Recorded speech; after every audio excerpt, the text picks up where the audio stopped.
Siapa sangka teknik ini bisa membuat penghasilan dari kebun jadi tambah berlipat. Simak videonya sampai habis ya sahabat semua.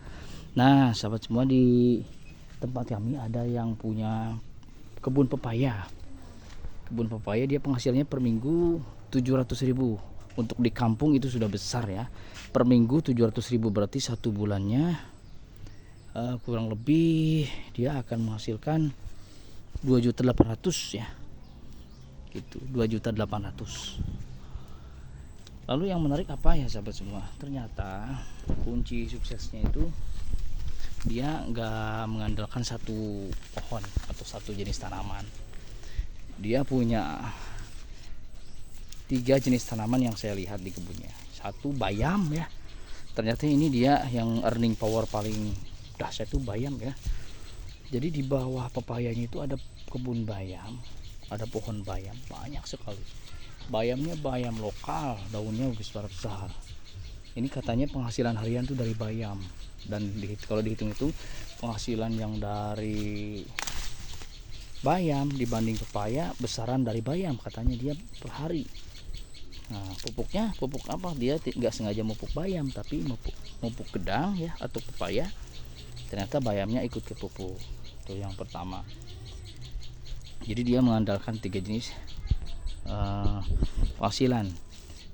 Jadi ada pepaya, ada bayam, terus yang ketiga adalah pisang ya sahabat semua. Pisang itu dia letakkan di pinggir kebun. Nah, alasannya ternyata simpel ya, ketika katanya di musim kemarau orang-orang itu sulit ya untuk menanam karena harus menyediakan banyak air, sementara musim kemarau biasanya air surut ya, di sumur ya surut air, di sungai juga sama surut. Nah ternyata pisang ini memberikan ketahanan ketika di musim kemarau.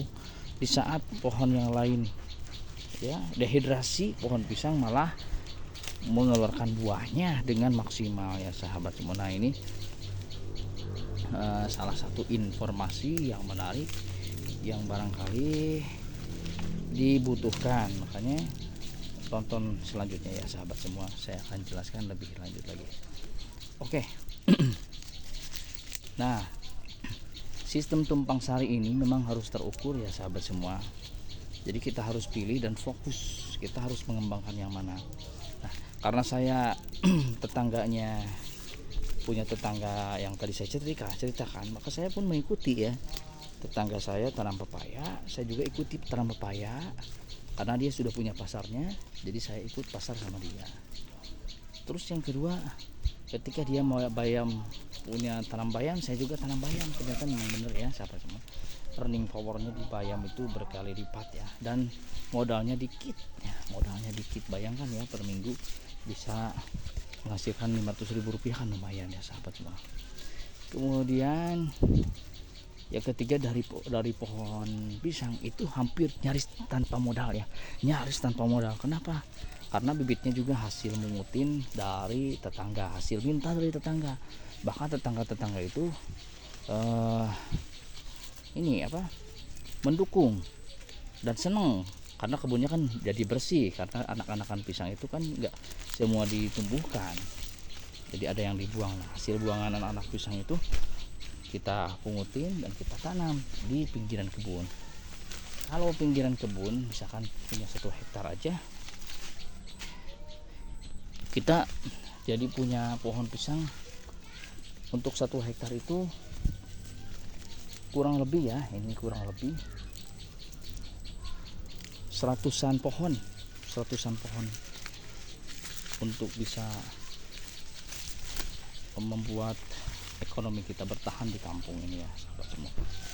Nah, barangkali ada ide yang lain, tentu saja setiap tempat ada beda-beda ya. Itu yang saya ceritakan yang terjadi di lingkungan kami ya sahabat semua. Jadi intinya jangan mengandalkan satu komoditi, karena biasanya orang cepat bosan kan. Tapi kalau kita di kebun tuh ada berbagai macam yang kita fokuskan ya, beragam tapi kita fokus. Contohnya saya juga ini lagi senang jambu hong pause, kemudian belimbing ya, jambu air apalagi. Kemudian saya juga senang nangka ya sahabat semua. Saya juga senang dengan tanaman-tanaman yang ya beragam gitu, karena orang jadi surprise, kena surprise terus. Jadi wow, ini produk-produknya baru terus gitu ya sahabat semua, ada aja gitu gebrakannya. Saya gitu ya sahabat semua. Nah, barangkali ini bisa bermanfaat. Mari kita makmurkan tanah-tanah di tanah air supaya lebih produktif dan bermanfaat.